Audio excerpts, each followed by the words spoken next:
ভারত মহাসাগরে নির্মিত এই নতুন পাম্বান সেতুটি মানুষের দক্ষতা, প্রকৌশলগত উৎকর্ষতা এবং সংযোগের স্থায়ী চেতনার এক দুর্দান্ত প্রতীক হিসাবে দাঁড়িয়ে আছে।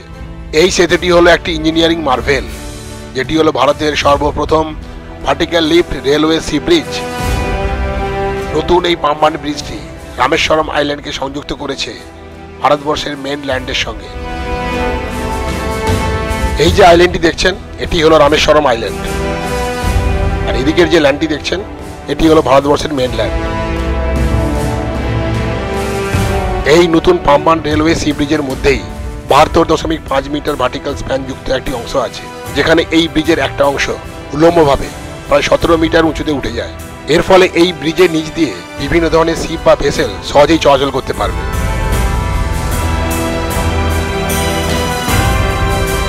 নতুন এই পাম্বান ব্রিজটি 2.8 কিলোমিটার লম্বা। চারিদিকের অসাধারণ সৌন্দর্যের মধ্যে 333টি পিলারের সাহায্যে এই নতুন পাম্বান রেলওয়ে সি ব্রিজটি মাথা উঁচু করে দাঁড়িয়ে আছে। 6 এপ্রিল 2025 তারিখে রামনবমীর পূর্ণ দিনে ভারতের প্রধানমন্ত্রী শ্রী নরেন্দ্র মোদী এই নতুন রেলওয়ে সি ব্রিজটি উদ্বোধন করলেন। এই ব্রিজকে কেন্দ্র করেই আধুনিক টেকনোলজি এবং ট্র্যাডিশন একে অপরের সঙ্গে ওতপ্রোতভাবে জড়িয়ে গেল। এই হলো তাম্বরম রামেশ্বরম এক্সপ্রেস। নতুন পাম্বান রেলওয়ে সি ব্রিজের উদ্বোধন উপলক্ষে এই ট্রেনটি সর্বপ্রথম ভারত মহাসাগরের একটি অংশ পেরিয়ে মূল ভূখণ্ডের মণ্ডপম স্টেশন থেকে রামেশ্বরম দ্বীপের রামেশ্বরম স্টেশন পর্যন্তই যাবে। এক্সপ্রেস ট্রেনটি এখন মণ্ডপম স্টেশন ছেড়ে চলে যাচ্ছে রামেশ্বরম স্টেশনের দিকে, আর তাকে যেতে হবে নতুন পাম্বান রেলওয়ে সি ব্রিজের ওপর দিয়েই।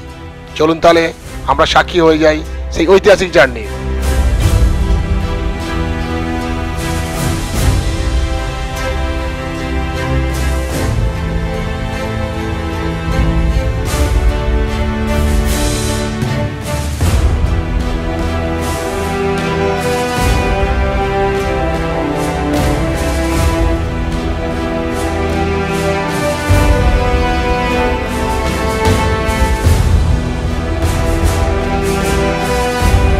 এই ট্রেনের যাত্রীদের প্রায় সবাই এই ঐতিহাসিক মুহূর্তকে ক্যাপচার করতে ব্যস্ত।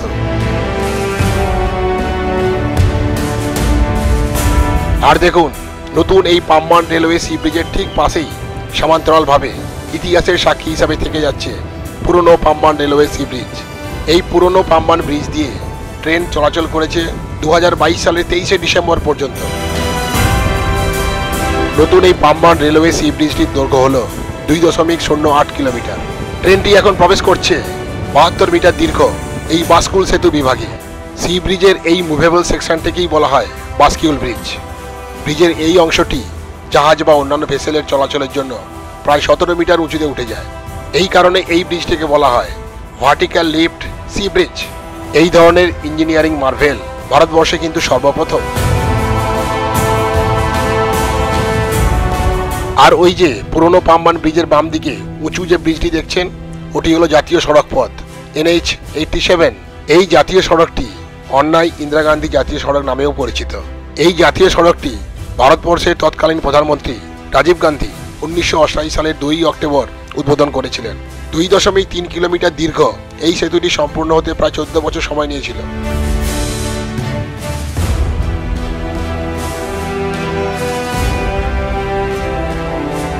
এই এক্সপ্রেস ট্রেনটি এখন ভারত মহাসাগরের উপর এই নতুন পাম্বান ব্রিজ দিয়ে এগিয়ে চলেছে রামেশ্বরমের দিকে। আর একই সঙ্গে আমরা কিন্তু এই ঐতিহাসিক জার্নির সাক্ষী হয়ে গেলাম। এই নতুন পাম্বান রেলওয়ে সি ব্রিজের উভয় দিকেই কিন্তু ভারত মহাসাগর। এখন দেখতে পাচ্ছেন ভারত মহাসাগরের একদিক।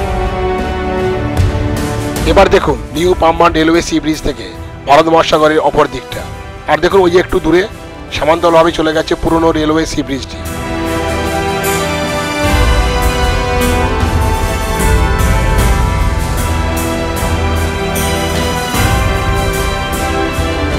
ভারতের প্রধানমন্ত্রী নরেন্দ্র মোদী চলে এসেছেন ন্যাশনাল হাইওয়ে 87-এর উপরে।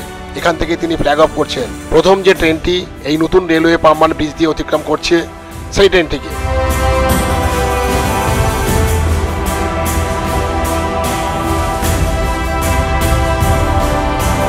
আর দেখুন এক্সপ্রেস ট্রেনটি অতিক্রম করে যাচ্ছে ভার্টিক্যাল লিফটের পোর্শনটি, যেটি প্রকৃতপক্ষে একটি টেকনোলজিক্যাল মার্ভেল ট্রেনের গার্ডম্যানও সবুজ পতাকা নাড়িয়ে প্রধানমন্ত্রীকে অভিবাদন জানাচ্ছেন এবং যেন বলছেন সবকিছু ঠিক আছে।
যাই হোক, এই এক্সপ্রেস ট্রেনটি মূল ভূখণ্ড থেকে নিউ পাম্বান রেলওয়ে ব্রিজ ধরে পৌঁছে গেল ভারতের ছোট্ট একটি আধ্যাত্মিক দ্বীপ রামেশ্বরম দ্বীপে।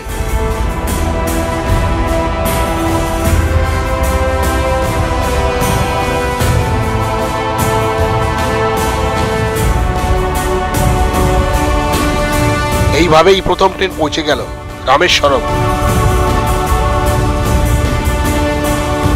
এই world class new Pamban bridge সংযুক্ত করেছে ভারতের চার ধামের এক ধাম এই রামেশ্বরমকে ভারতবর্ষের অন্যান্য প্রান্তের সঙ্গে।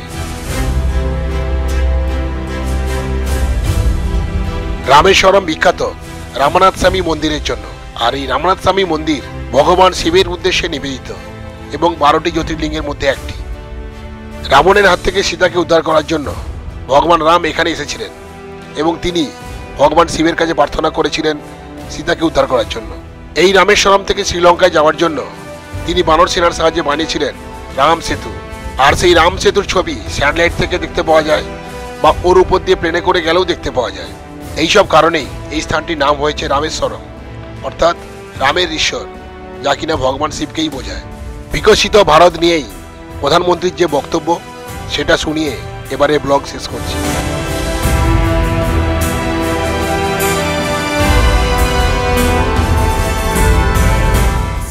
हमारे लिए हर प्रोजेक्ट भारत के नवनिर्माण का माध्यम है। जैसे एक एक ईंट से बुलंद इमारत बनती है, वैसे ही ऐसे हर प्रोजेक्ट से भव्य भारत की इमारत बन रही है।